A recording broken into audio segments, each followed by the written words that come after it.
I'm singing in the rain, just singing in the rain. What a glorious feeling, I'm happy again. I'm laughing at clouds so dark up above. I think I was. I think I've always been sort of outside the system. That part came very sort of easily to me because I understood. I mean, I was a little bit older than I was playing, so that I wasn't a naive kid so much. You know, there were a lot of things happening in 1968, and especially in Paris. You know, with the riots, the Sorbonne stuff. I mean, we had a picture from Paris in the London Times. We were shooting the end where the kids get on the roof. And there was a picture of two students on the roof of the Sorbonne with a gun. Now, whether they ever used that gun, I really don't know. Unfortunately, 40 years later, there was the tragedy, you know, in America with these school shootings and all that. But that's not what IF is about. It's not about that. It's not meant to be. It's not a real situation. It's a poetic meaning. It's and by the way, Lindsay Anderson, who I adored and loved as a man and a great artist, was inspired by Zero de Conduite and completely took. But that's what great artists do, you know, they take from this. I mean, he also took from Buñuel, and he never saw a Buñuel film, but he heard about it. And that was enough to inspire him.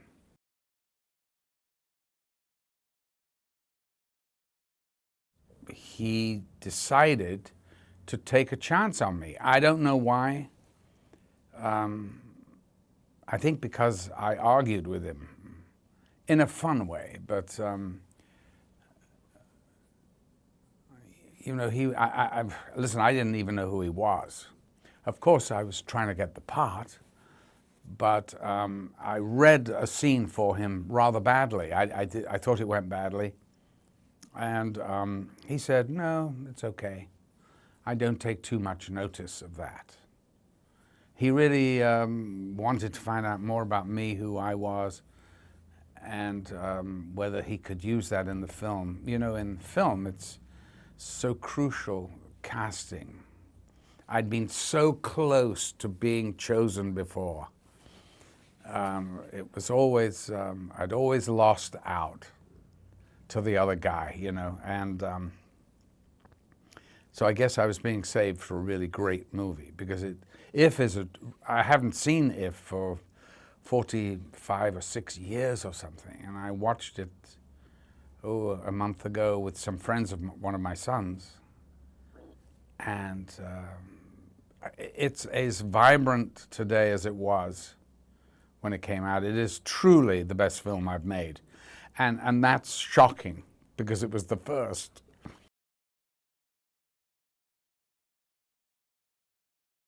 And I shot 3 movies with him where he only made 5 in his whole career.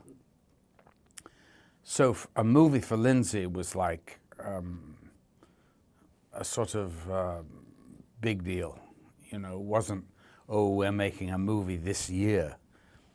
This was a 5-year process, and, you know, so after IF, well, we were on the Croisette walking down after entering the film in the Cannes Festival of '69. You know, it was obviously a success, and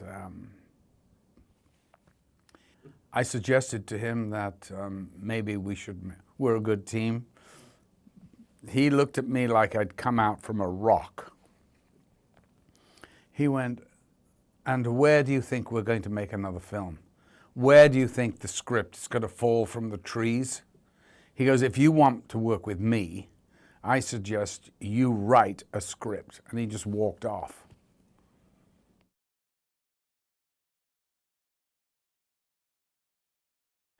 I think Britannia Hospital, it's a terrific movie.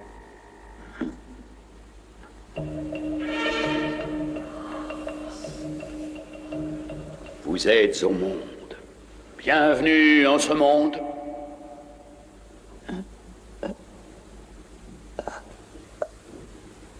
It opened, I think, the day that Thatcher's Navy invaded the Falkland Islands to try and take it back. And the jingoism in England was at full height, and they considered this a traitor's movie, which is pathetic, petty thinking. But you know, that's the way people are. Tu voyages pas mal, je suppose. D'où sors-tu? Hein? Je suis une sorte de citoyen du monde. J'ai vu le jour à Liverpool. Mon père était garde-barrière. J'ai commencé dans le café. Tu habites où? Dans le Kansas. J'en suis sorti juste à temps. Eh ben, t'en as de la chance. I was really sad for Lindsay because I think it's a really, maybe it's not his best film, but it's certainly a wonderful piece of work. It's a great piece of art, and with some magnificent performances in it. And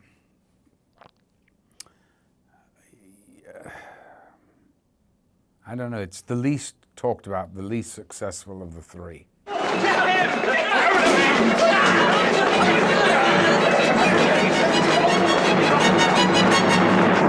Que se passe-t-il ici? Expliquez-vous.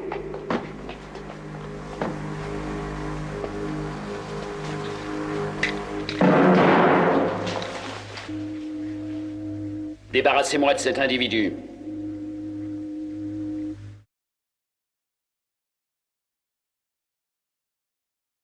I think after Clockwork Orange, then things changed, because then it was a big commercial success, and that changes everything. It's not for the better. I was a bit sick of being always labeled, you know, Kubrick's lackey or whatever, and they seemed to think that Kubrick had done the performance, you know, which was very far from the truth. But of course, Kubrick was an extraordinary director. No, listen, I'm the first to say, I was so lucky to work with him and Lindsay, you know, both were, in very different ways, the best of the best. Kubrick, because of course he made so many real great masterpiece films in all the different genres. I don't think there's ever been a career that touches his, in terms of his versatility. You know, John Ford is certainly as good a director, but you know, he's known basically for his Western. And even if they're not Westerns, they're sort of Westerns in format. I would say Grapes of Wrath or something like that, but or The Quiet Man. So yes, when Clockwork opened and became such a huge success in America, it became a whole different thing, and suddenly one was a commodity, and you couldn't have the freedom of just saying, let's do this little play, or let's just do it, you know. Couldn't do that anymore. It changes slightly. So it took a lot of the fun out of it, actually. That's the truth.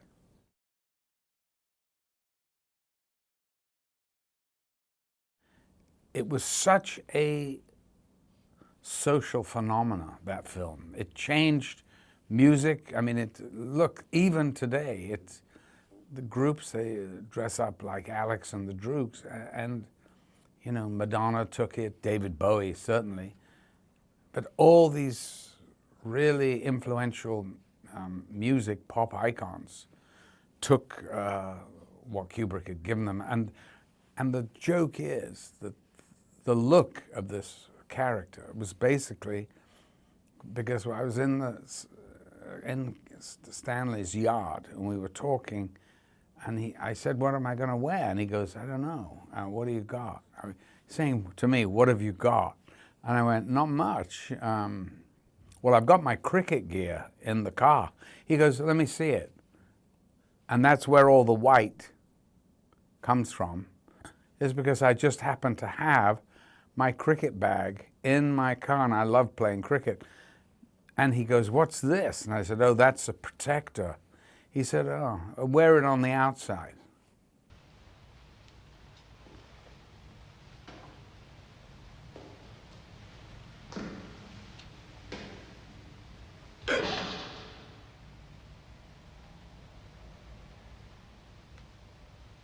Disons les choses bien claires et nettes.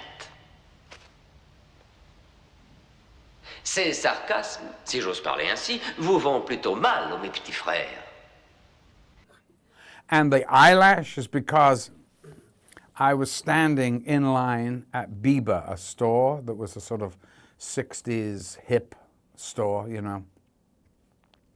And I saw by the register a yard of eyelash, like a meter of eyelash, all in one. And I was, "Oh, that's so cool."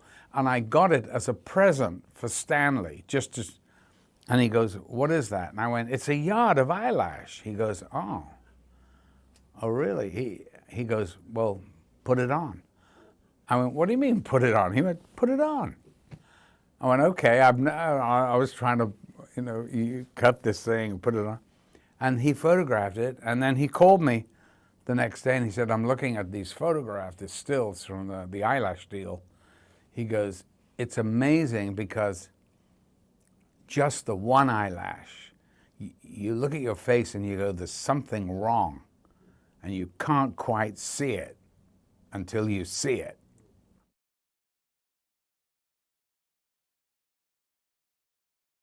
All right, the book is serious, of course, but satirical, of course, and very funny too. And Burgess wrote that way. That's how he wrote. And it became clear after the first few scenes of doing them that this was not a naturalistic movie. This was a movie, and by the way, we didn't know the style, and he didn't know. Nobody knew how it was going to go. But I remember asking him, "How do you want me to do this part?" I had to ask him at some point. And he said, "I don't know. That's why I hired you." Belle couleur, monsieur. Et bon bouquet aussi.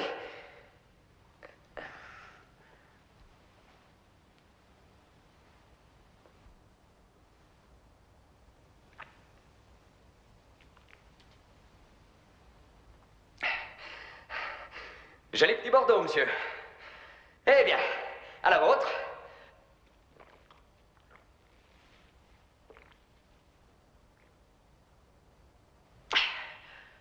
Très ravigotant, monsieur. Très ravigotant.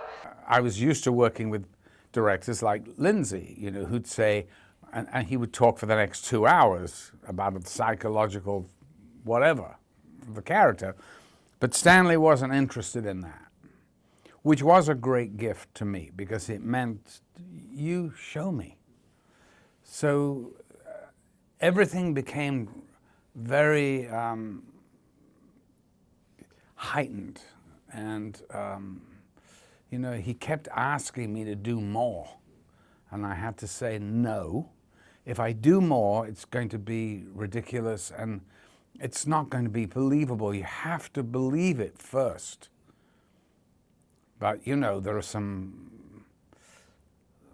some scenes in the movie which are really, I still smile about when I think about how we shot them and how they evolved and all that,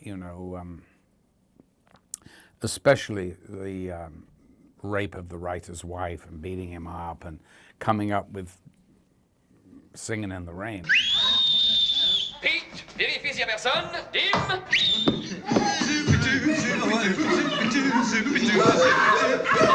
Singing in the rain, just singing in the rain. What a glorious feeling. I'm happy again. I'm laughing at clouds so dark up above. Sun's in my heart, and I'm ready for love.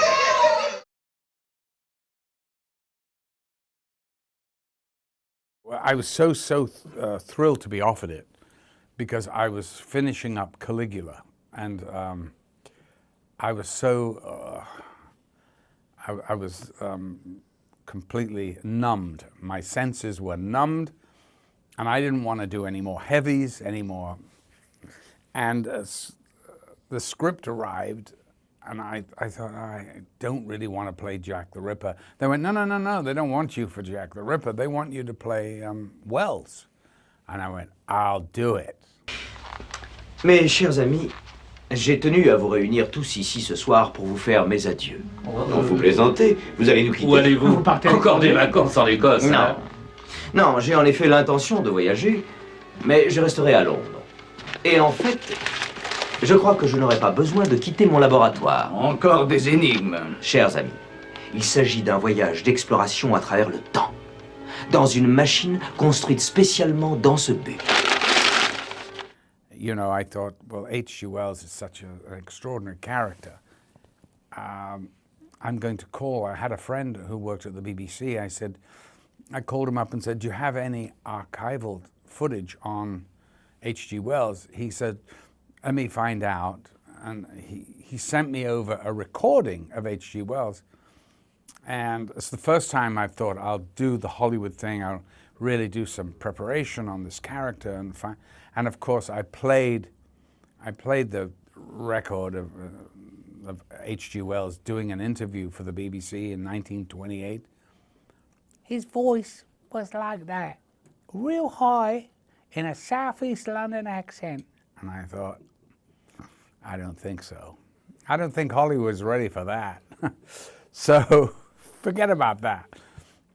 And of course, it wasn't about that. It was just a romantic comedy, and a beautiful romantic comedy, and in a beautiful city, San Francisco, and with my dear friend, David Warner, who I hadn't seen since 1965 at Stratford, where he was a huge star. You know, David Warner's Hamlet was one of the great Hamlets of its day, and he and I were friends, even though I was only playing small parts. We became, he's a very loner kind of man, and he and I became friends. And as he said, Malcolm, you became my wingman. And by that he means that he came out of the stage door, there'd be 300 screaming girls, and I'd be right behind him going, which one are you going to invite for a drink? And he'd go, the one in red. And I go, oh, you? Yeah. You like a drink with Mr. Warner? Who's your friend? Mm-hmm. Nous apprenons à l'instant que M. Marjolin, maire de Columbus, a été tué. Notre place n'est pas ici. Au contraire, je me trouve complètement intégré ici. Je me sens chez moi. C'est vous qui n'êtes pas votre place. Vous et votre conception ridicule d'un monde paisible, harmonieux, idéal, billevesé. Le monde m'a rattrapé et va encore plus loin que moi. Il y a 90 ans, j'étais un monstre. Aujourd'hui, je suis un amateur. Repartez sans moi. Le futur vous décevra. Le futur, c'est moi. Est-ce que vous savez qu'ici, n'importe qui peut acheter un fusil ou un revolver? C'est parfaitement légal, ces braves gens n'ont... Assez!